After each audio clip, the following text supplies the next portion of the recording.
Nais ko pong dalihin ang mensahe about the kindness of God. God's kindness, ang kabutihan ng Diyos. Mga kapatid, narito po tayong lahat because of His kindness.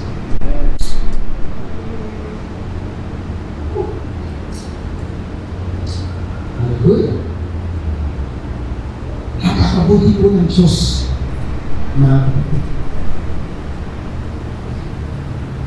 Alam niyo mga minamahal, masarap marinig sa ibang tao na mabuti kang tao. At ang delikado lang yan, nagpapayaman din kasi. Pag hindi po natin pinilagay po sa ating mahal na Panginoon, purihin po ang ating mahal na Panginoon sa Kristo. Mga kapatid, nakakari kasi maging mabuti ka sa ibang tao, pero ang ikinapakita mo lang ay isang parte lang. Amen? Maaaring gusto mo lang talaga na ipakita yung good side mo. Hindi ang kabuuan ng iyong pagkatao. Basically, mga kapatid, ang hirap na maging mabuti. Do you agree with me? Do you agree with me?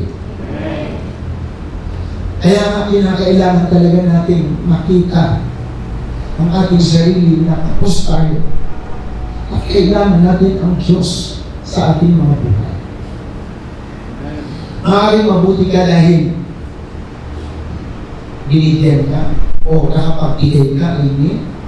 Maaaring nakita mo yan doon sa mga taong nakaraang eleksyon, nakatanggap ka ng pera, saka mo na ngayon nalalaman na yung pera pag tinanggap mo galing sa ogo. Mahirap po na sa eleksyon tanggap ng pera, ha? Mahirap po yun. Galing po pala sa droga. Kapag iyan po ngayon, ang mainit na issue sa amin. Mga taong naging masaya ng mga panahon ngayon at ngayon, sila pa nahihirapan dahil sa investigasyon.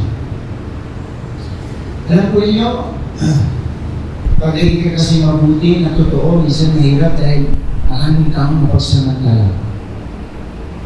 Kaya nga kayong mga parang biroan na mabuting tao yan, sana po yun sa Lord. Ganun. Kasi maaari yung mabuting tao kaka sa sunod din yung pakikita, iba na siya. Pero ang kabutihan ng Diyos, hindi po nagbabago. Talaga. At ang kabutihan dito ng Diyos, ang siyang naging dahilan kung bakit tayo nagiging mabuti sa ating kapwa. You know, God's kindness, mga kapatid, must be the foundation of Christians. Para wag po tayong magmalaki. Ngayon po, gusto ko pong balikan natin ang kabutihan ng Diyos sa buhay ng anak ni Jonathan. Sino si Jonathan? Ang anak ni Saul. Ano po? Si Jonathan ay kaibigan ni David. Now, sino po ang anak na ito ni Jonathan? At doon po iinog ang mensahe ng ating Panginoon. If you have your Bible, please open with me in the book of 2 Samuel, chapter 9, verses 1. This is everybody. Hallelujah. Okay? Kung nakuha niyo na po, sabi ng Bible, parang mayroong kayong reference, makita po ninyo. Sa English na lamang po, sa wikang English. One day, David asked, "Is anyone in Saul's family still alive?" And this time, listen carefully, para maintindihan po natin. Si David po ay naging ang hari ng Israel. Sino ang pinalitan niya? Si Saul. Naging ba mabuti si Saul kay David? Hindi. Actually, gusto niya pang patayin si David. Pero may anak si Saul na ang pangalan Jonathan, na naging mediator, actually, na naging mabuti kay David. That every time na nagpaplano si Saul na patayin si David, siya po ay pupunta kay David at sinasabihin si David, mag-ingat ka, gusto kang patayin ng aking papa. Wow, papa. Good. My father wanted to kill him. So, tingnan po ninyo, yung tanong ni David, is anyone in Saul's family still alive? Hari na si David dito. Anyone to whom I can show kindness for Jonathan's sake. Sabi mga kapatid, ano? He summoned a man named Ziba who had been one of Saul's servants. Kaya kahit alipin noon, significant, valuable. Kasi kahit alipin noon, sa kalooban ng Diyos ginagamit niya. Ito po si Ziba, mga kapatid, ito yung servant ni Haring Saul. Then, mga kapatid, sabi, are you Ziba? The king asked. Yes, sir, I am. Ziba replied. The king then asked him, is anyone still alive from Saul's family? Look at this. Hindi tinignan ni David ang kasamaan ni Saul. Burado sa isipan niya, hindi katulad ngayon. Pag siya na ang nakaupo, yung pamilya kalaban na sa politika. Kahit anong nangyayari, mga kapatid, sama ng loob ang nakikita. Hindi ganoon, mga minamahal. Now, tuloy po tayo. Is anyone still alive from Saul's family? If so, I want to show kindness, God's kindness to them. To them. Ang gustong ipakita ni David, yung kabutihan ng Diyos doon sa pamilya ni Saul. Ziba replied, yes, one of Jonathan's sons is still alive, but he is crippled. Yung masama, lumpo in both feet. Ibig sabihin, hindi makatayo, mga kapatid. Wala talaga, lampa talaga.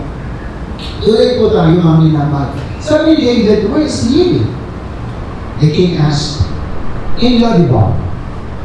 Ziba took him at the home of Machir, son of Amiel. So David sent for him and brought him from Machir's home. Pinapuntahan pa, mga kapatid ni David sa Lodibar. Lodibar ang nagkalikuan po niya. From Jerusalem, nasa parte na po siya, mga kapatid, ng northern, mga kapatid. Malapit na siya sa Syria. Kung makikita natin, malayo na. Pero, look at this man of God. Isang taong gustong magpakita ng kabutihan ng Diyos, bagamat mayroon siyang karapatan na pulbusin na ang pamilya ni Saul dahil masama si Saul. Mga kapatid, hallelujah. So David sent for him and brought him from Machir's home. His name was Mephibosheth. Mephibosheth, mga kapatid, in Tagalog, Mephibosheth. He was Jonathan's son and Saul's grandson. When he came to David, he bowed low to the ground in deep respect. David said, greetings, Mephibosheth. Mephibosheth replied, I am your servant. Hallelujah. Mga kapatid, sino si Mephibosheth? He was the son of Jonathan and the grandson of King Saul. And this name means dispeller of shame. Dispeller means eliminator. Bakit kaya? Ano ang nakakahiya? Ano kaya ang nakakahiya? Di po ba minsan ang nakakahadlang din upang tayo po ay magkaroon ng magandang buhay ay yung mga pinagdaanan natin sa buhay. Tingnan po natin ang story kung bakit napalitan ang kabutihan ng kahihiyan mula sa pamilya ni Saul. At dahil nga po doon sa mga nangyari in the past, ay di po siyang lumpo. Naaaring magtanong si Mephibosheth, bakit ako lumpo? Bakit ako ang umani sa kasamaan ng aking lolo? Pero ang kagandahan, naging mabuting tao si Jonathan. Alam niyo mga kapatid, listen, sa panahon kasi ng labanan noon ng Israelita at mga Filisteo, natalo ang Israel dahil po yan sa kasamaan ni Saul. At si Saul po ay, siguro nabasa po ninyo sa chapter 31 ng Samuel, nagpakamatay na lamang po siya dahil nung hinahanap na po siya dahil talo na nga siya, alam niya na mahuhuli siya ng mga Filisteo, sabi niya doon sa kanyang alipin, pakainin mo na lamang ako. Baka sakali kasi makita pa akong buhay, paglaro nila ang aking buhay. Kaya parang yung alam niyo yung harakiri, yung kinuha ni Saul, yung kanyang mismong na sword, itinusok niya po sa kanyang sarili.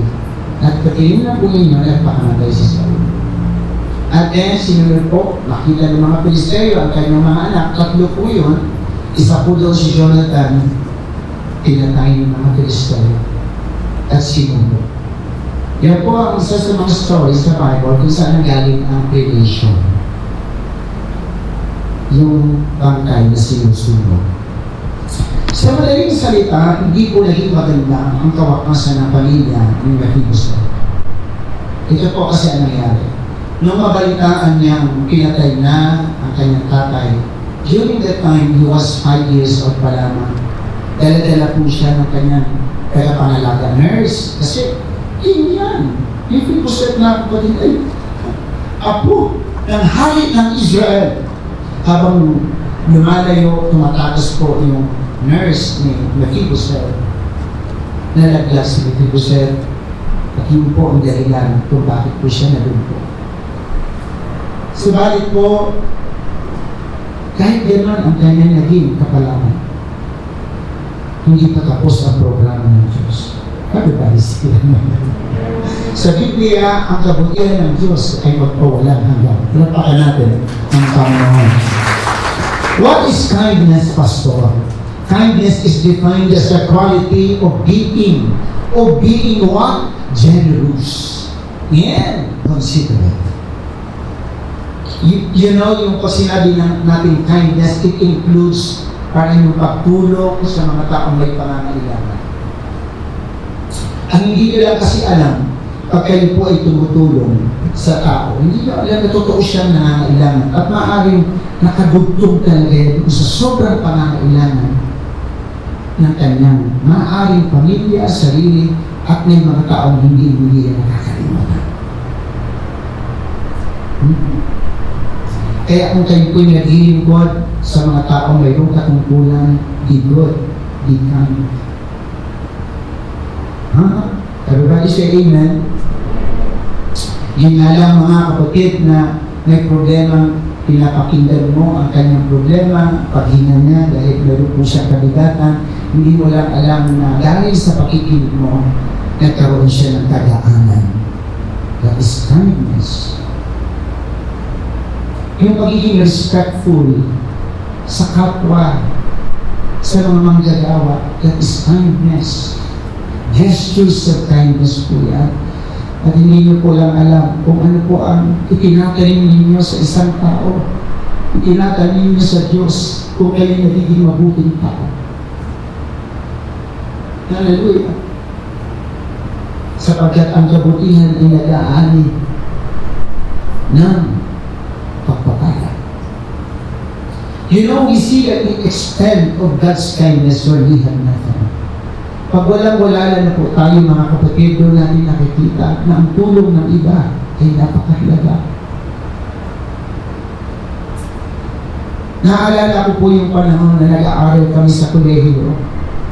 Sila Kuya Ruel, Ate Rose, Kuya Unyo, at that time, nasa high school pa lamang po ako. Kaya kasama po ako lagi ni Mama sa bahay. Kita ko po yung pagpupusige ni Mama sa pananahi. Grabe po mga kapatid, para lamang matuskusan po ang aming pangangailangan. Dahil alam po ninyo, gusto ni Mama makatapos kami ng pag-aaral. At isa po, sa nagiging napakalaking problema noon pag nakikita kong panong na ng tuition fees. Sa mga lanay, kaway-kaway po niya. Sa mga nag-iipon para sa pag-tuition ng kanyang mga anak, na alam niya hindi sapat. Grabe po pag mag-tuition ng mga kapatid noon, kasi siyempre, noon pati, parang nakakahiya pag nasa college ka, hindi ka pa nakapagbayad ng tuition fee. Sa mga estudyante, amen, di ba? Wow! Kasi na panahon po na yun, naaaring hindi ka patake ng exam.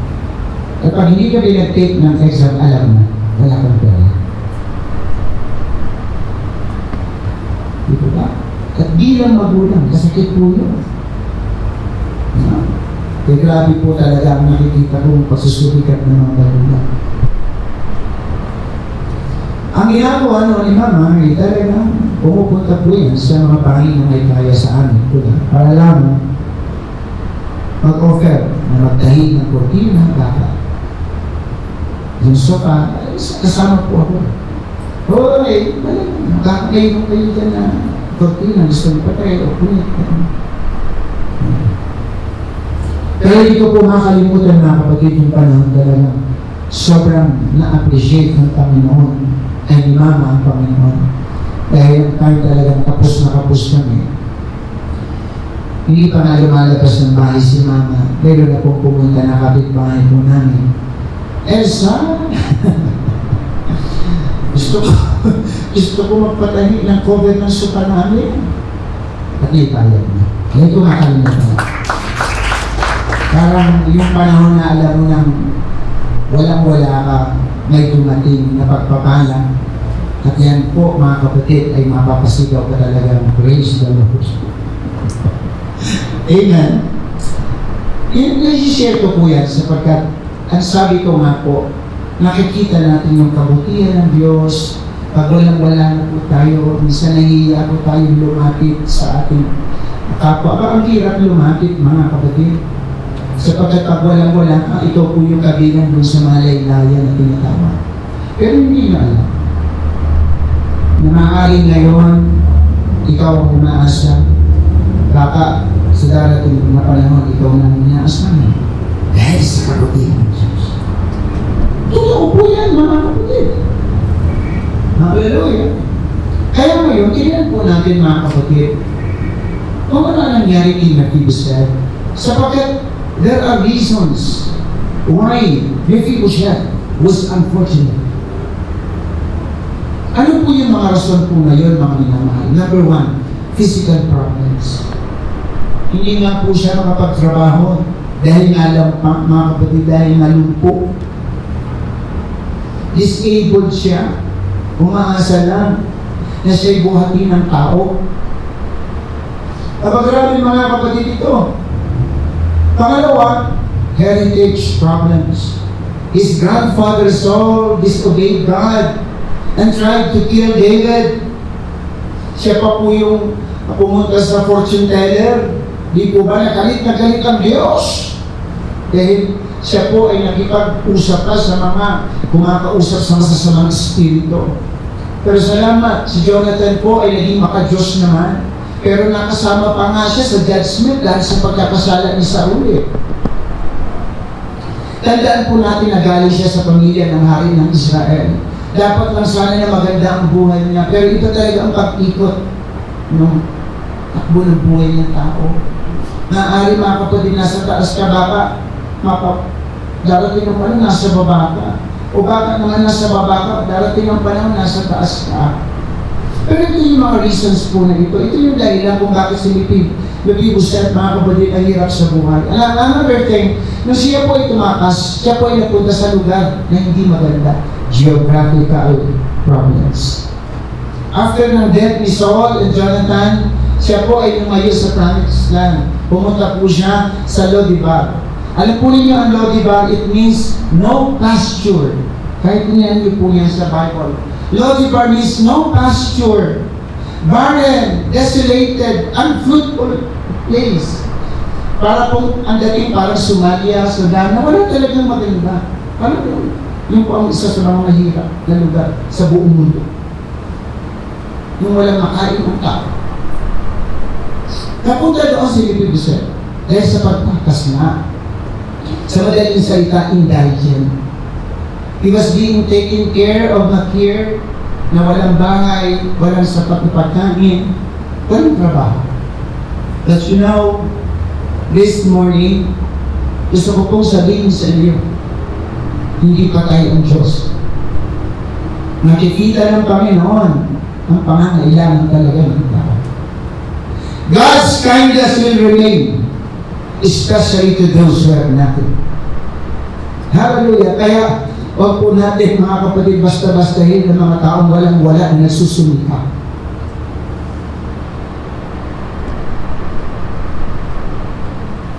Tandaan po ninyo. Hallelujah.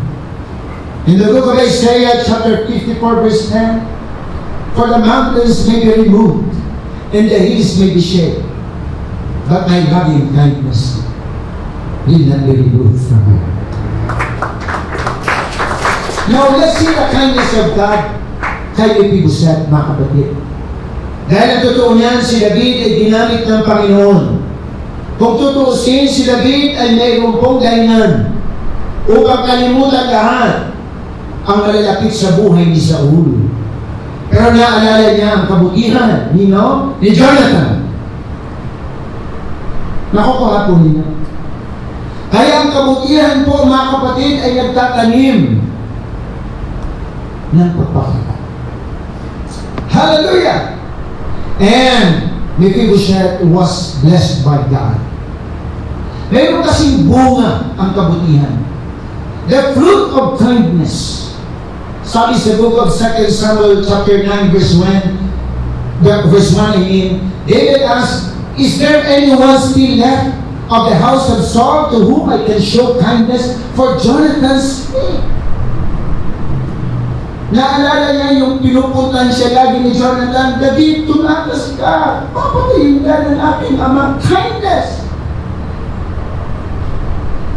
Hindi alam ni Jonathan na si David pala ang papalit sa kanyang ama. Hallelujah. Purihin ng Panginoon. Sabi ni David, gusto kong ipadama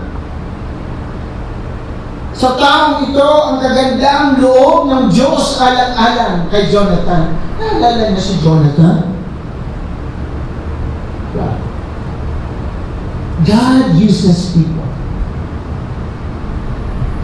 Mephibosheth would have been forgotten, mga kapatid, the family of Saul. Maaari.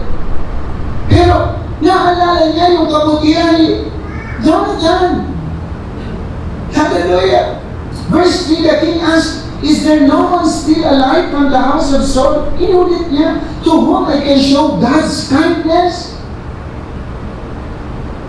Hallelujah. Then, narito na, Ziba answered the king, there is still a son of Jonathan. He is lame in both feet. Siguro mas lalong na si David, mas lalo siguro yung passion niya to help. Mas lalo siguro nadurog yung kanyang puso, mga kapatid. Kaya nakita ko, mga minamahal talaga, na ang mga taong totoong nangangailangan sa buhay. Sapagkat ako po'y naniniwala na ito pong si Mephibosheth, mga minamahal, ay meron pa rin talaga siyang kaisipan na makapaglingkod sa Diyos dahil galing mismo siya sa kanyang lolo at ama na naglingkod sa Diyos. Hallelujah. Kaya kung titingnan po natin sa pagtulong pala sa kapwa ay dapat mayroong tamang motivasyon, the right motivation. David didn't do this for himself or his reputation. David did not think the evil things that King Saul has done to him. Ang gusto niya lang talaga, mai-demonstrate niya, maipakita niya ang kabutihan ng Diyos kay Mephibosheth dahil ang Diyos ay naging mabuti sa kanya. Hallelujah. That I may show the kindness of God to him. 2 Samuel chapter 9 verse 3. Kung nagiging tayong mabuti, mga kapatid, ay dahil gusto natin itong ipakita sa ibang tao na mabuti ang Diyos sa ating buhay. Di po ba, mga kapatid, yung mga tao talagang pinagpala, ano po ang tendency? To help other people. Yung talagang totoong pinagpala, hindi yung galing, mga kapatid, sa kung anumang sugalyan o kasamaan, mga minamahal. Yung totoo talaga, gusto talaga nilang totoong tumulong sa kanilang kapwa dahil gusto nilang ipakita ang kabutihan ng Diyos na ginawa sa kanilang mga buhay. Hallelujah! You know, in 1 Peter chapter 3 verse 9, the Bible said, do not repay evil with evil or insult with insult. On the contrary, repay evil with blessing, because there is, you were called so that you may inherit a blessing. Palakpakan natin ang Panginoon. This is God's kindness. Kaya huwag niyong gantihan ang masama.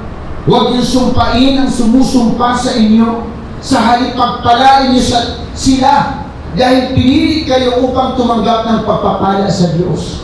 Huwag natin hadlangan ang pagpapala pang darating sa ating buhay. Ipagpatuloy po natin na ating pong ibahagi ang kabutihan ng Diyos sa ating kapwa. This is the right motivation. Another, in the book of Proverbs 19:17, whoever is kind to the poor lends to the Lord. Oh, everybody say amen. And He will reward them for what they have done. Ang paggawa daw ng mabuti sa kapwa ay nagpapautang sa Diyos. Isipin niyo mga kapatid, parang may utang ng Diyos na kinakailangan niya magbayad. Hallelujah. Ang Diyos ang ibig sabihin ang magbabayad. Now, how to be elevated by God? Kasi parang nakikita mo na unti-unting inaangat na ng Panginoon. Ito sa conversation po na ito, ang buhay ni Mephibosheth. Meron na po akong nakikita mga kapatid na elevation galing sa pinakamababang katayuan, parang gusto ng Lord na iangat. Hallelujah. Sino po ang gustong iangat ng Panginoon? Ipalakpak ang kamay. And let's shout, praise the Lord! Let's shout, praise the Lord! Palapakan natin ang ating Panginoon. Hallelujah! Release your faith in the name of Jesus Christ. Hallelujah! Paano? Number one, realize you are nothing without God. You must realize that you are nothing without God. You know, Jesus said in the book of John, apart from me, you can do nothing. Realize that you are not worthy. We are not worthy. Hallelujah. Sapagkat ang totoo naman yan, mga kapatid, talagang kung hindi dahil kay Kristo, hallelujah, kahit ikaw pa ang pinakamayaman sa mundo kong ito. Ano pa? Kaya nakita ko mga kapatid, hallelujah, na nung ipatawag si Mephibosheth, yung tendency sana sinabi niya, ako ito. Sabi siguro, ako ito.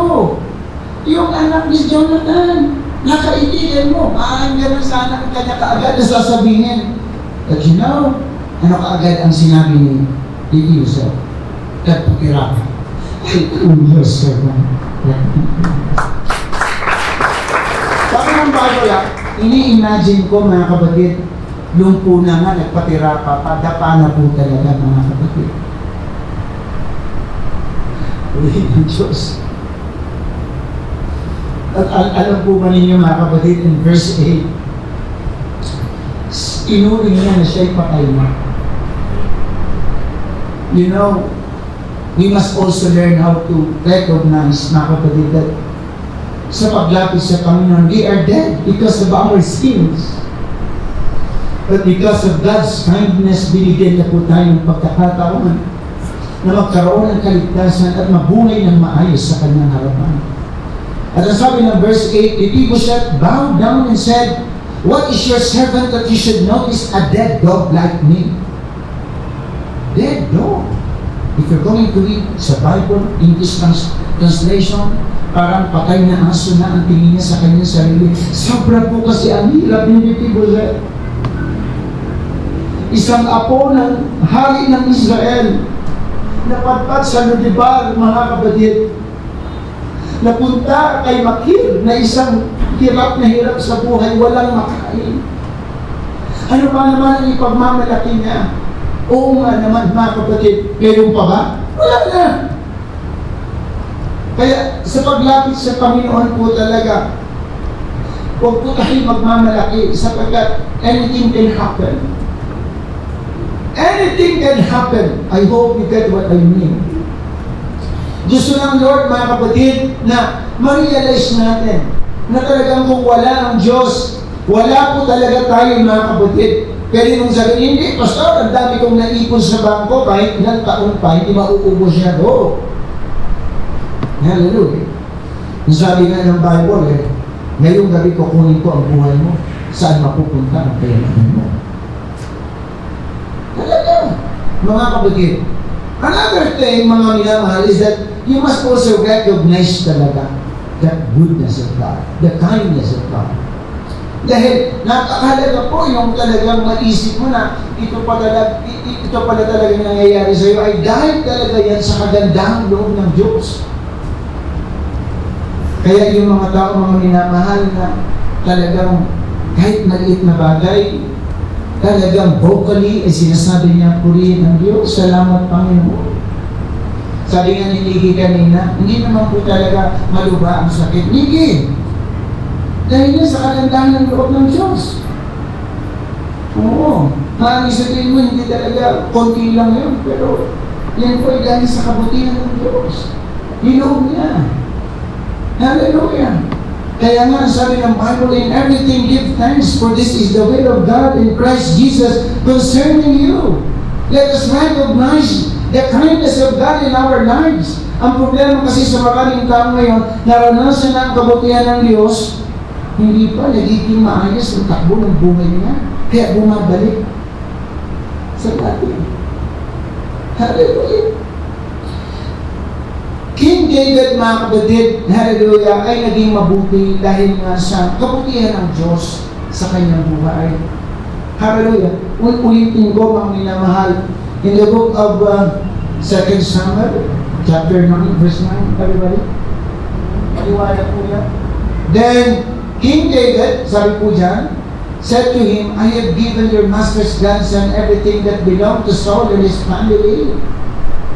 Hallelujah. Ang sinangkausap niyo dito si Ziba. Sabi ni David kay Ziba, bibigyan ko yung apo ng iyong hari. Diba? Isa yung alipin ni Saul. Everything that belonged to Saul and his family.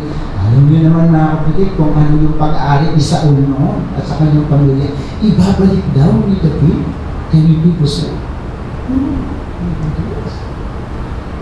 Tinawag ni David si Ziba at sa harapan niya sinabi, ibibigay ko sa apo ni Saul ang lahat ng ari-arian niya at ang kanyang sambahayan. Siguro sabi ni Ziba. Kasi alam ni Ziba kung nasaan si Mephibosheth. Alam niyo po ang mga alipin noon, sobra po ang kanila pong katapatan sa kanilang hari. Sa totoo lamang po, pag alipan ka noon ng hari, sobra po ang pagpapahalaga mo sa hari mo.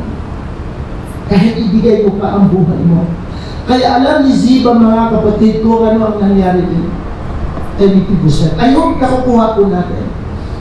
Alam niya kung nasa, kasi siya nagsabi na mayroon talaga. Hallelujah.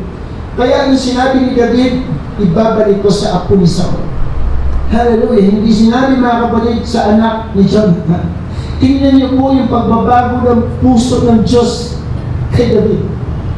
Sobra, mga kapatid, hallelujah. Kaya sabi ko nga, kung magtatanim lang talaga tayo ng sama ng loob sa ating kapwa, hindi talaga tayo pagpapalain ng Diyos. Everybody say amen.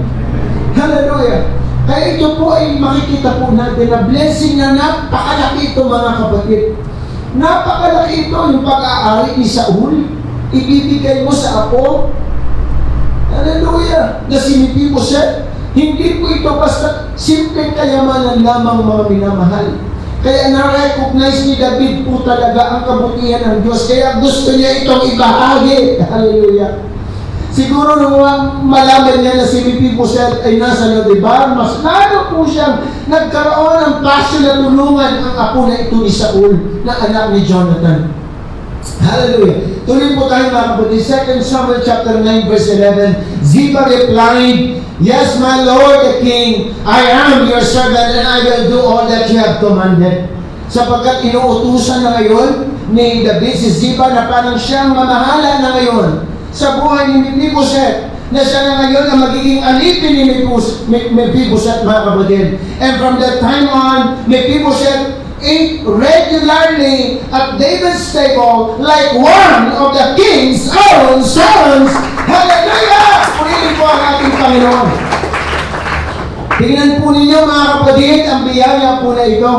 Sa sobra, mga minamahal, na gustong ipakita ni David ang kabutihan ng Diyos. Hallelujah kay Mephibosheth. Hindi niya na hinayaang pang mawalay sa kanya si Mephibosheth. Gusto ni David na ituring itong bata pong ito. Hallelujah, na kanyang tunay na anak. Hallelujah. Sapagkat gusto niyang ipakita na mabuti ang Diyos sa kanyang buhay.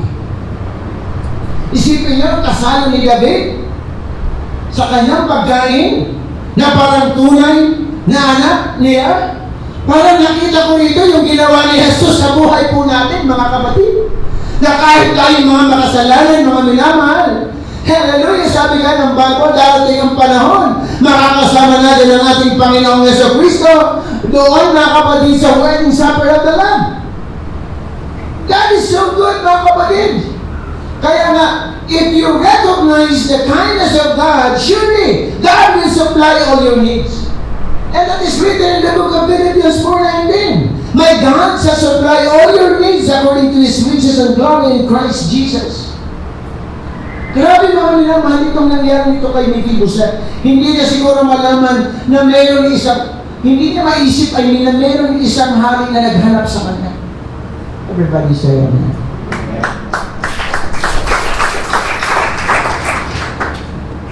Baka naman ang iba sa inyo dito, mag-isip, baka ako nilusyotan.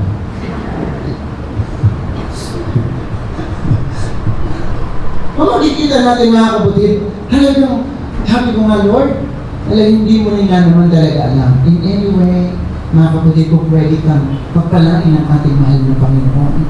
Hallelujah. At alam po ba ninyo, mga kapatid, hindi pa lang, kasi kung babasahin niyo po, yung buong chapter nito, listen. Sabi ng Panginoon, sabi ni David kay Ziba, yung ibibigay kong lupain kay Mephibosheth, ikaw, ang iyong mga anak, at ang iyong mga alipin ang magbungkang nito. Isaganahin mo, ayusin mo para umahan kayo ng pagpapaya. At ikaw ang matalagi kay Mephibosheth.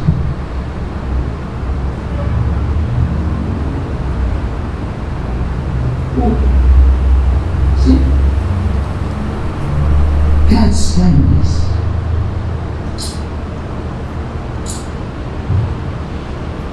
Everybody say amen. Purihin po ang Diyos. 2 Samuel 9:13. Mephibosheth dwelt in Jerusalem, for he ate continually at the king's table. Oh, wala po akong start.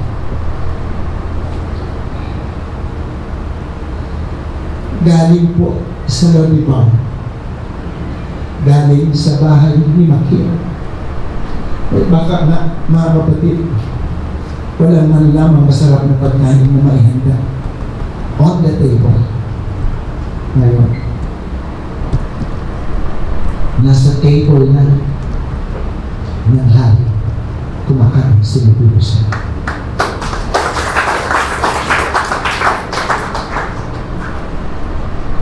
Napakabuti po ng Diyos. Yang dito, nanay at tatay. Kahit po sa luma at bagong tipan, pinatunayan niya ng Diyos. Makita natin yung provision ng Lord sa Israelites. Huwag na tayong lumayo. Sa Exodus pa lang, makikita natin how God sustained His people. Manna from heaven, pillar of clouds by day and by night.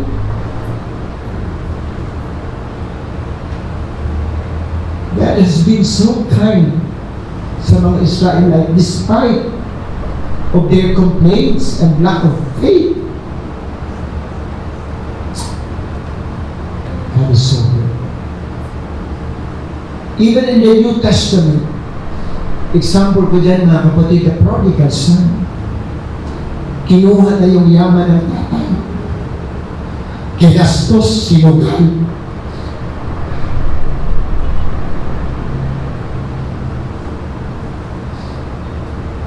Pero nung bumalik, niyaka pa rin ang tatay. Salamat. Ang anak ko itong patayin ay muling nabuhay. Yes, right.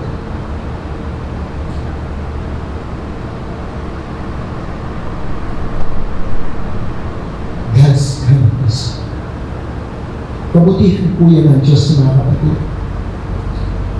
Kaya huwag po tayong mawala ng pag-asa like Mephibosheth. Naisip ko, mga kapatid, bagamat hindi na po detalyado ang buhay niya, pero parang ang hirap. Isa kang apo ng habit. Lumpo ka, wala na tayo, nasa mahirap na lugar. Naaring mga kapatid, nagkukwentungan din yung mga tao roon. Hindi mo alam. Pero I believe na nakikita ng Diyos ang ginawa ni Jonathan para kay David na isang lingkod din na naging dahilan kung bakit din naman hinanap ni David kung mayroon pa nga naman nabuhay sa pamilya ni Saul sa kanil Jonathan. And because of that, yung nagsasabi marahil na bakit ako ganito? Bakit ganito ang buhay ko? Nabago dahil sa kabutihan ng Diyos. Hallelujah! Purihin ang Panginoon. Even in our salvation, naging mabuti ang Diyos. Basahin ko lamang po ito. Titus 3:4-5. But when the goodness and loving kindness of God our Savior appeared, He saved us. Everybody say amen. Everybody say amen. Hallelujah. Look at this verse. Not because of works done by us in righteousness, but according to His own mercy. Oh, grabe ang kabutihan ng Diyos. Nang mahayag daw ang kabutihan at pag-ibig ng Diyos na ating tagapagligtas, iniligtas tayo ni Jesus hindi dahil sa ating mabubuting gawa, kundi dahil sa Kanyang habag sa atin. Napakabuti ng Panginoon. Mga minamahal, we are called to reflect God's kindness in our interactions. The simple acts of helping others, showing patience, or offering a kind of word, comforting other people, can reflect God's kindness. Kaya nga sa church talaga, ito yung atmosphere na dapat makita ang kabutihan ng Diyos. We live the church. Yung ating pong paggalang sa mga workers, yung ating pagtulong sa ating mga elders, yung ating respeto sa ating kapwa young people, yung ating pag-unawa minsan sa mga sitwasyon na hindi natin minsan hawak. These actions can have a very profound impact doon po sa ibang tao. At ito po ay nagde-demonstrate ng ating pananampalataya in practical ways. Sapagkat for me, ang ating pananampalataya ay dapat makita sa ating din mga gawa. Because James said, faith without work is dead. Kaya maraming salamat talaga sa Panginoon kung bakit tayo nakagagawa ng kabutihan na totoo. Dahil totoo po, mabuti ang Diyos. Amen! Hallelujah! Everybody say amen. Hallelujah! So, in my conclusion, God's kindness is a powerful and transformative aspect of God's character. It not only shapes our understanding of Him, but also calls us to reflect His kindness in our own